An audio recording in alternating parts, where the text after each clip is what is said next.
The Premier is speaking in New South Wales on the threat from Kev Hogan, of course Janelle Saffin, SES, Central Energy, New South Wales Police. We're here to answer your questions and to give community information. There's a few things I wanted to say before we get to that.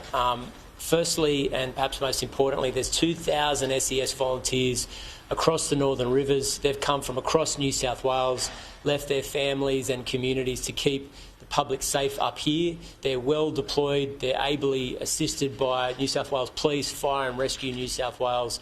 Got a big job ahead of them in the next 72 hours, but we owe them a huge debt of gratitude.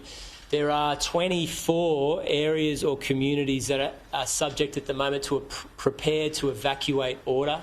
That's very serious. We want to make sure that those communities are aware that they're currently within the potential path of the storm.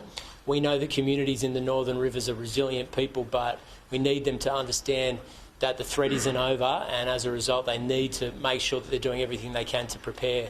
Albert at the moment is behaving a bit like a completely unwanted house guest. It's told us that, sorry, I'm going to start that again.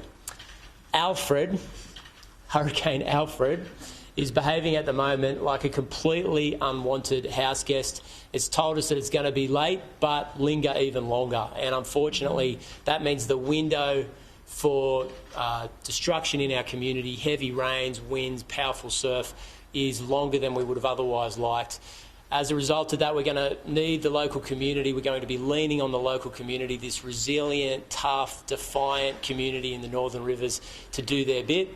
It's very important that you prepare your house, particularly for loose items in the yard, on the roof, to make sure that it's not effectively a weapon that can fly as a result of high winds. Keep your documents together. Download the Hazards Near Me app. Never, ever drive through floodwaters to put yourself in danger and an SES volunteer.